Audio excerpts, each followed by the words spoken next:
Residents of Adenta and Medina have vowed to continue to pile pressure on government to fix 6 abandoned footbridges on the Medina-Adenta highway, adding they will not relent until they see contractors move to site to begin work.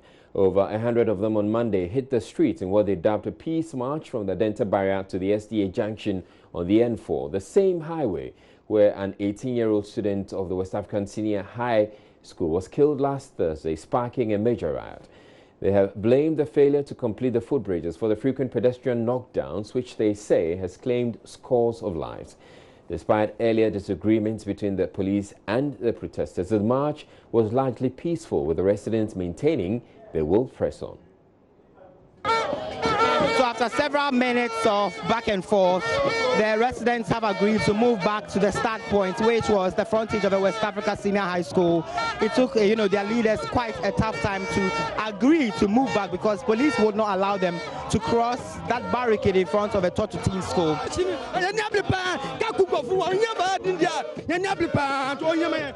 Mobile demonstration, then I'm achieving.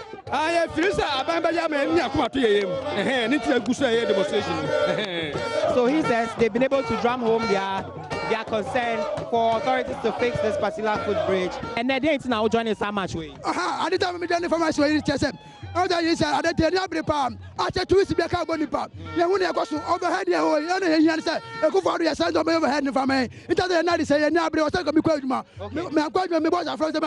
okay, so he said he had to join this particular match, forfeit his work, just so that they drum home their concern to get the full bridges fixed. Namipasho said governments can say, or mobile contractors are baffled, but who contractors work on this one? Yeah, who contracted me? Who contracted me? Last year, 1st May,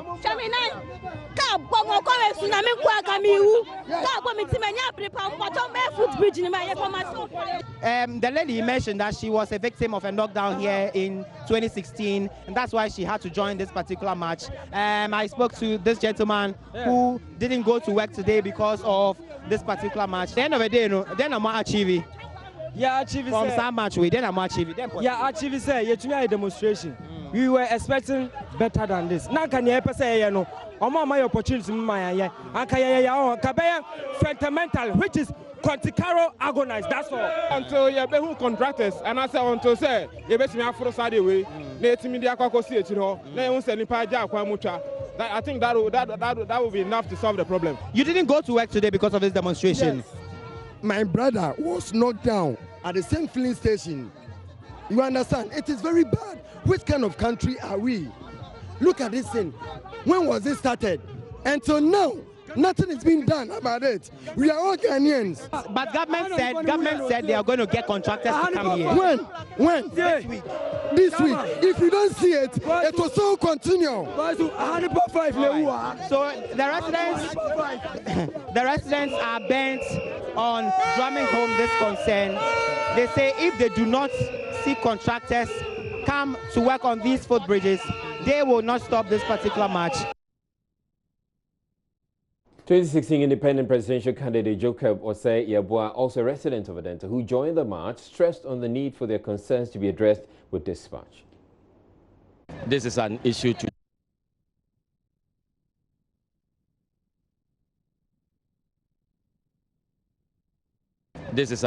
to do with life of people. We are not saying that the road is not good.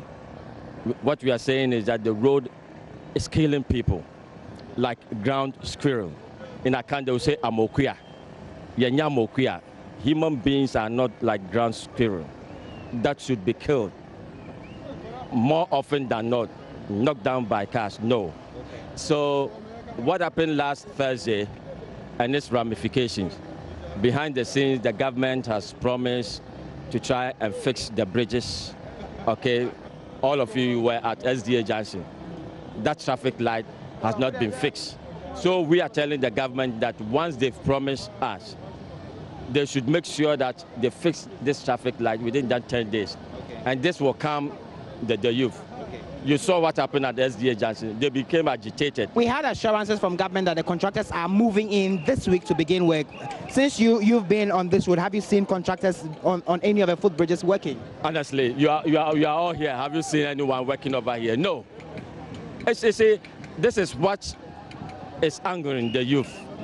Okay, they'll hear something on the news. They are living over here. They are not seeing it. So there's an element of distress, okay, on this issue.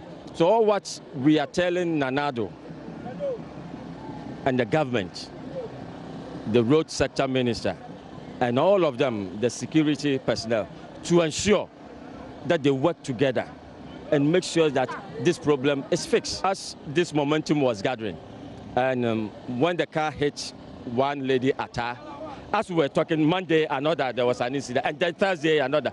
Look, within a week, 4 people dying on the road. So what next for you as residents of this area? What next after this particular march? I think what the leaders have told them was that within 10 days, if they've not seen anything, they are going to call again, and then we need to demonstrate. They are not going to stop. This is our fundamental human right. Leaders of the Peace March have meanwhile offered the expertise of residents in various fields to help fast-track the projects, just to emphasize their level of commitment to it. Going forward, it is a very good thing because now it is going to help all the other communities which have problems with basic road infrastructure due to the criminal negligence of officials of the Ghana Highways Authority, as well as other major decision makers, to set up and know that nobody is going to sit down and let them just do anything haphazardly. I spoke to some of the residents who were part of this march, and they mentioned that they're going to, embark on series of these until they find contractors literally moving equipment onto these particular footbridges and working. Is that the case as leaders? I can assure you that there are people who are even ready to volunteer and carry concrete and help the masons and the contractors for free if need be. And some of us, not for symbolism, but would also even want to come and help if need be. Because you see, it can happen to any one of us. I personally has carried 4 accident victims from the roadside, from the tarmac. One of them died, and we had to carry him and put him in a car. It is not a matter of people trying to trivialize the numbers of people who died, to dispute that 2 people died here or 1 or 2 people died. No, people's fathers, mothers, brothers, sisters, children have been involved. Last week when I was on Joy FM studios talking about this thing, we were having very, very arrogant responses from those in charge. Between the time I left the premises of Joy FM and got back to Medina, a woman had been killed. So it's very important. And this woman was a young seamstress, just married, and she had just undergone an operation and was looking forward to having a successful married life. These are the kind of dreams, these are the kind of people that are losing their lives because of the negligence and because of the apathy of citizens. Now the citizens are rising and they are demanding their due. At the end of the day, we are just going to help government do its work and do it diligently. The leadership of Parliament is planning to install clocking devices to check lateness by members. Speaker of Parliament Michael Quay, who revealed this, says the move should hopefully get MPs to be more punctual to sit-ins. A study by civil society organization Odikro earlier this year showed several members reported to work late, a situation, it says, adversely affected parliamentary work. The speaker, who was addressing some selected journalists in Accra, said perennial Lake Thomas will be named and shamed. Punctuality is not good, and we've said it ourselves on the floor of the House. As at today, we are working at these things. It's both members and staff. Members have all agreed that they're going to turn over a new leaf. And those of you who have been coming here will see that there has been quite a change. Very soon, and we've placed orders for this, there will be the clocking machines. They will clock in, and they will also clock out. So there will be a record, and this is being done in other parliaments. And I've told honorable members already. I've shared it with them. In fact, the other day, I was very glad about some of the comments that members themselves made, that they must work in a way that will satisfy the good people of Ghana, who are their employers. So definitely there are these difficulties. Otherwise, we'll not be talking about ordering the machines. Beyond installing these machines, Mr. Speaker, are you going to name and shame MPs who are virtually, late? Definitely. This, it will be available to members of the media.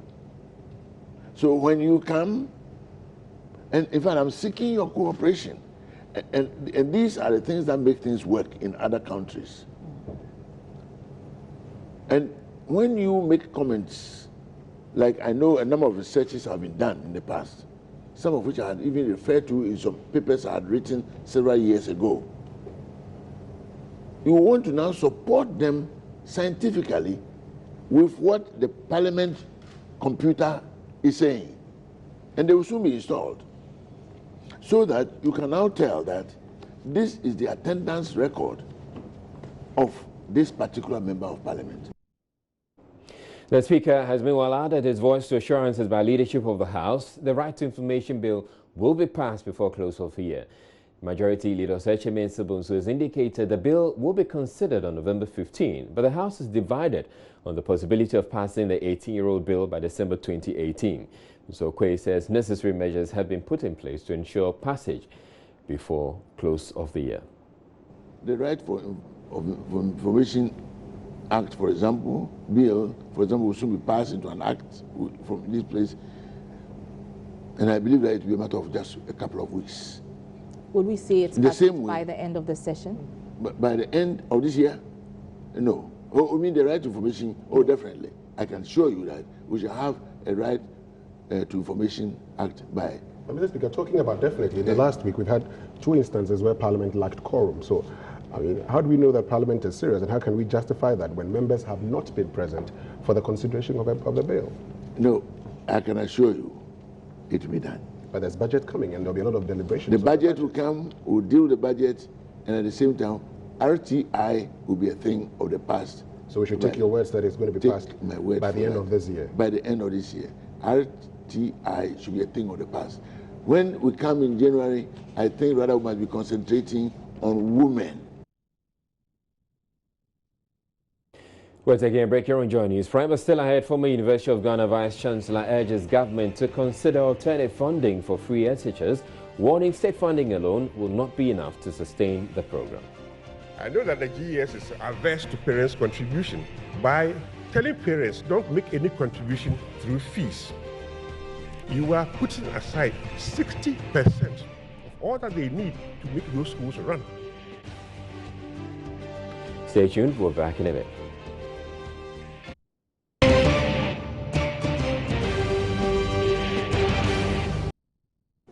Former Vice-Chancellor of the University of Ghana, Professor Ernest Ayite, is questioning the sustainability of the free senior high school program, considering the magnitude of resources needed to fund it. According to him, government's 1.2 billion cedi budgetary allocation for the program is woefully inadequate for its continuity. He was speaking at the Graphic Business Stanbic Bank breakfast meeting on quality education. Deputy Education Minister Dr. Yao Educhum at the same event explained government's rationale for channeling resources into the program. As part of our curricular reforms, we are also looking at establishing a national assessment. So the students in Primary 2 nationwide will be assessed in English and Mathematics, Primary 4, Primary 6, so that you have a time to really look at what is going on at Chebidi Primary School and be able to know whether the school is doing well or not and what we can do to turn it around. So we have then to begin to look at intervention, and we run away from this stupor, pass and forget syndrome, which I call it stupor, fail and forget, because the vast majority of students don't pass on the WASI. When they memorize, they don't.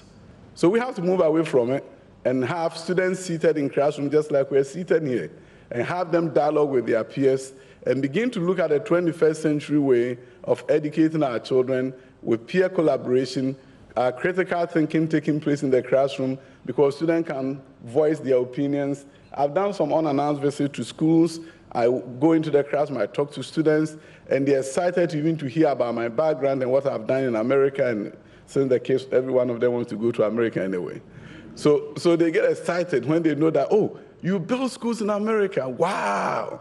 Everything I say, they will punctuate it with wow. And after I finish, I ask them, any questions? No hand is up. No hand. And that is when I see that there's something wrong.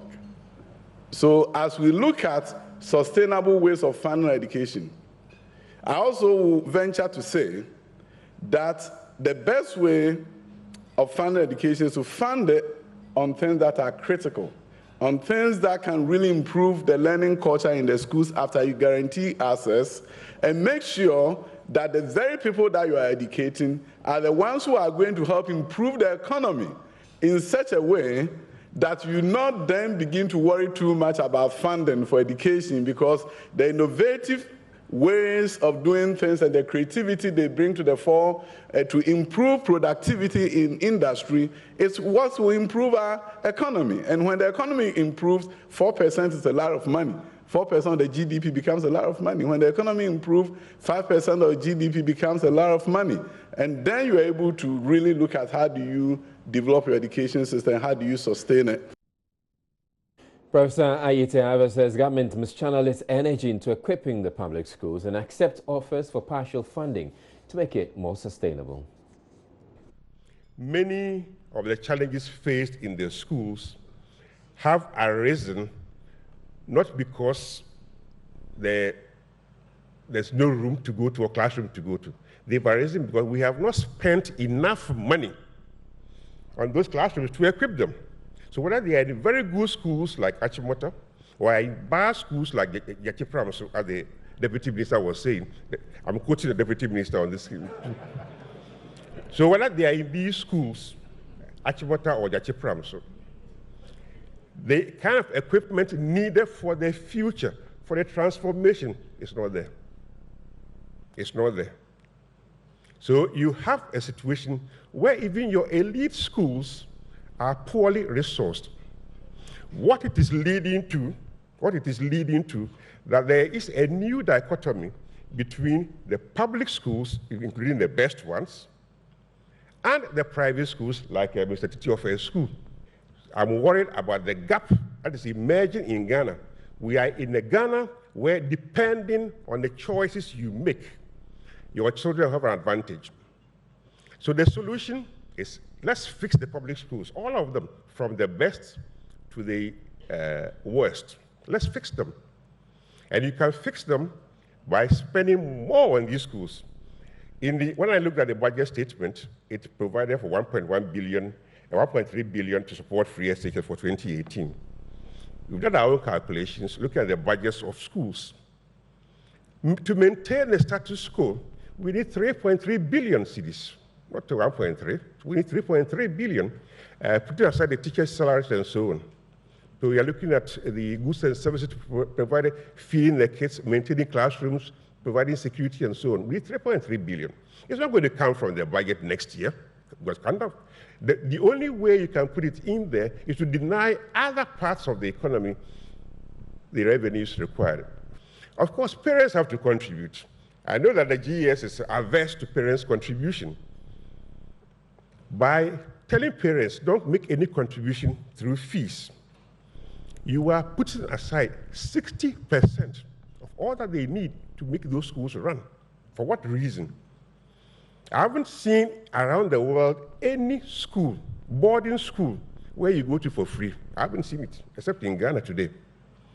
How do you tell somebody, go to Wesley Girls, go to Infantipum, eat 3 times a day, but don't pay anything? I'm worried about that.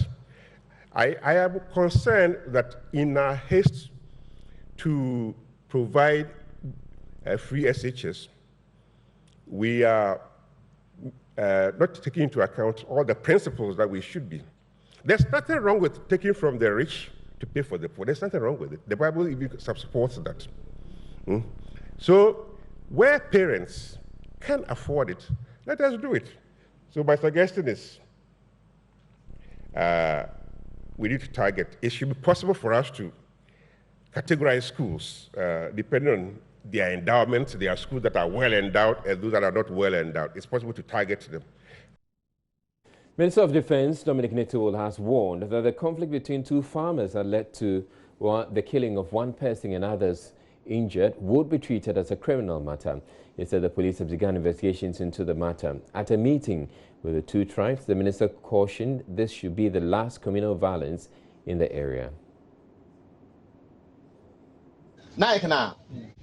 Somebody will shoot you, somebody will shoot your dog, your pig, your animal, or even you yourself. hand that person to the police and let the police deal with the person. If the police take 2 years to come, have faith that the security agencies will come and arrest that person and deal with that person. The president has said that he has asked the military high command, which is through my office, the Ministry of Defense, to release 4 brand new pickups to the Northern Command so that they will use to ensure that the security in this area. Those cars should be coming this evening. The president has also said that he would ensure that the rule of law prevails here. So anybody who has committed a crime, let the law take its course. Let the police do their work. Let the soldiers do their work. Don't take the law into your hands. Thirdly, the president is very concerned about the general security of the area and wants us to assure you that the area is safe. So those who have left their houses and gone to Yendi or gone to Saboba or gone to Bimbla, everybody should come home. Mr. Nitu, who was speaking at Yendi about an incident between Konkomba and Anuba, said there was the need for development and that cannot happen in the midst of conflict. He cited the Vblock Conflict, which he says has forced contractors working on the road to abandon the project. We also plead with you not to continue to embarrass us any longer. We don't want anybody to think that half or notness, every time they are fighting. It doesn't help us. Do you understand that? It doesn't help us. That's why the president has asked that we should come, find out what is happening, and appeal to you that everybody should cease and let the law enforcement agencies do their work. Then they can resolve matters. Then we can live peacefully. We can let our children go to school. Because if you are fighting, you can't enjoy the free education the president is bringing. It's not true. You cannot enjoy the planting for food that the president is bringing. You cannot enjoy the road that they are doing. You cannot enjoy the chief's compound. You cannot enjoy a clinic. You cannot enjoy anything. Remember that today, towns are competing. Child rights groups are calling for an action plan to enhance the legislation on the protection of children around the world. This comes on the back of recent reports of abuse against children under 18 years, mostly with severe impact on their health. This was made known at an event here in Accra aimed at curbing child exploitation on the continent. Kenneth Awutre-Darko has more in the following report. Speaking to JoyNews on the sidelines of an African regional consultation, Executive Director for Expert International, Robert van den Berg, lamented the slow pace various governments have acted towards tackling child exploitation. Across the board, much more can be done to not only design laws and bring in a child perspective into laws related to immigration, tourism, online, etc., but also to train law enforcement and to make sure that laws are actually implemented. And very importantly, especially when it concerns the sexual abuse of children in the travel and tourism business, very important is that countries cooperate regionally. Because you can just imagine if sex offenders travel from one country to another and there are very different legal contexts in those countries and there isn't any, there are too many legal gaps, you can just imagine that it's very difficult to stop it. So cooperation between countries. It's not just at the country level, but at the regional level as well. And much more needs to be done. Director in charge of research at the Ministry of Tourism, Arts and Culture, Mabel Kujo, also highlighted the role of parents in guiding the exposure of their wards to various forms of abuse. Sometimes people attribute it to poverty, but I think sometimes it's out of curiosity. It's a youthful exuberance. People want to be associated with a particular group. Internet is exposing them. Because it's not only the sexual, people are even doing it online without parents getting to know. And sometimes you find that it is not only people from poor homes. You find that well-endowed people, because they have the facility, they have iPads, they have all the high-tech gadgets that they can get on, and they are conversing with people who they do not know. So if parents also do not play their roles well by getting involved in whatever their children are involved in, then we stand at a risk as a country.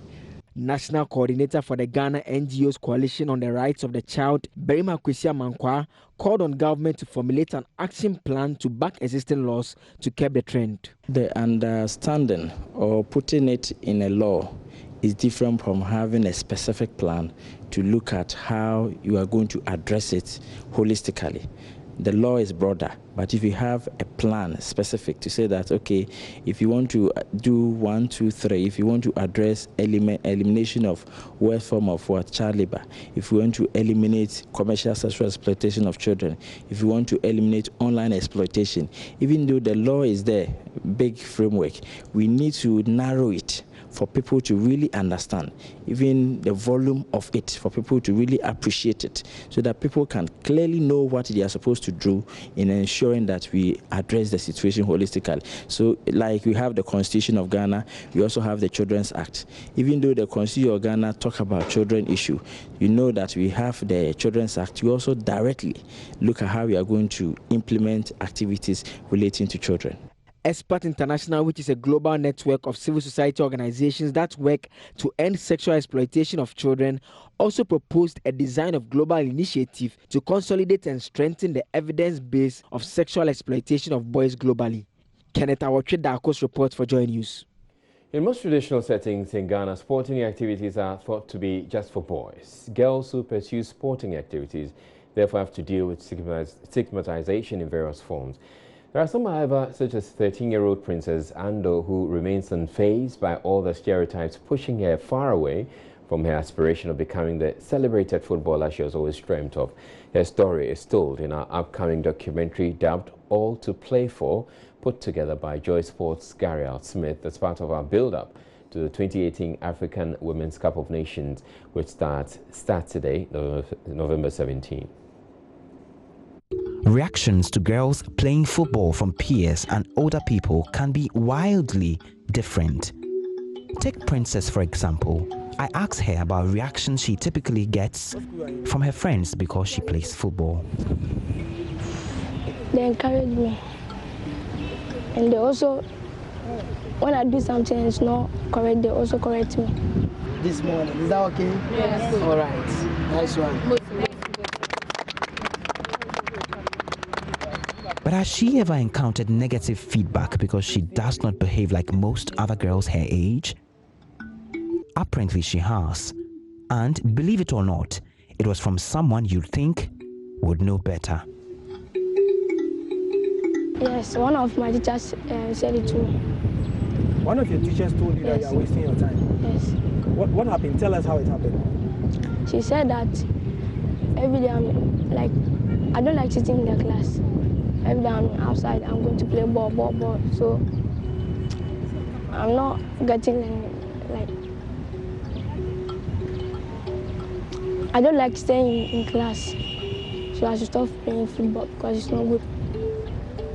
So when she said that, how did you feel? I feel bad. And I feel sad. But you didn't stop playing? No. Why? Why do you continue playing football even though your teacher says you are wasting your time? Because of my coach and my mother. I want my mother to see that the school that I'm going is not just like playing, but I want to play like Ajobayo and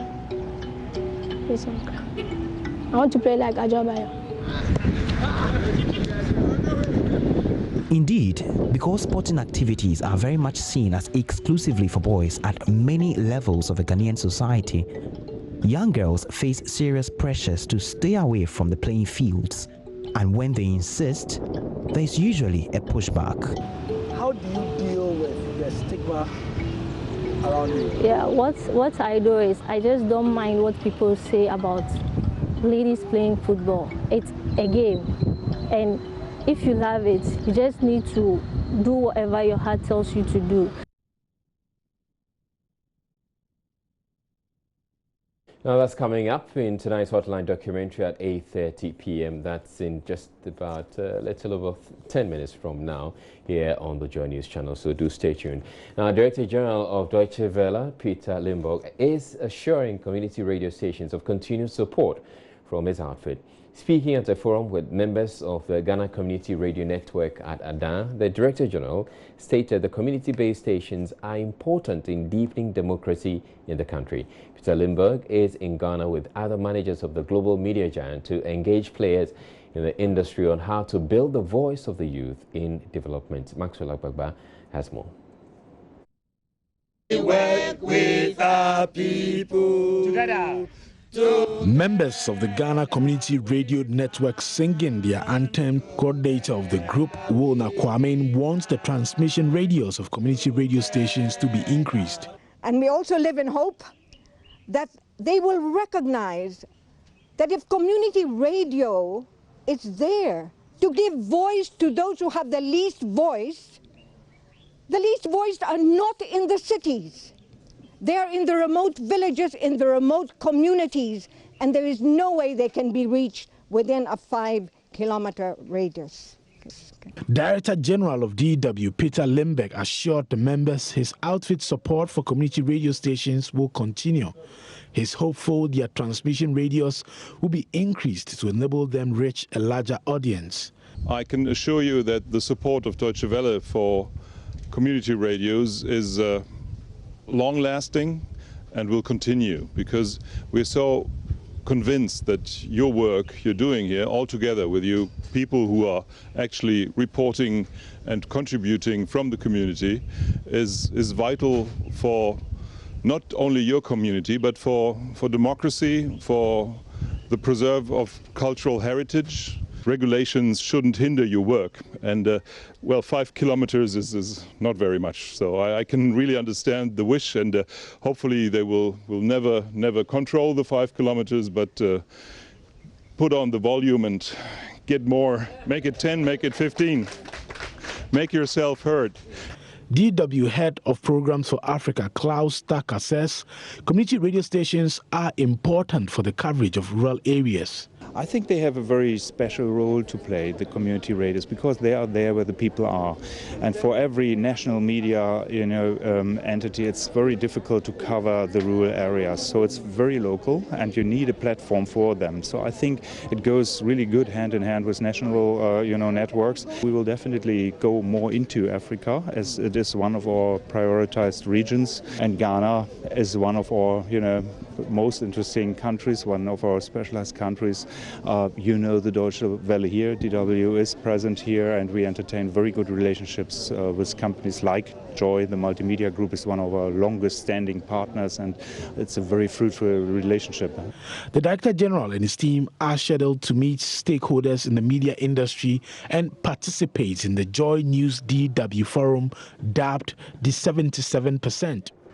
And that'll be all for the bulletin. My name is Israelai. Thank you very much for watching. But up next, we bring you our documentary, All to Play For, put together by Joy Sports' Gary Alsmith as part of our build-up to the 2018 African Women's Cup of Nations, which starts on Saturday, November 17th. Stay tuned for the documentary.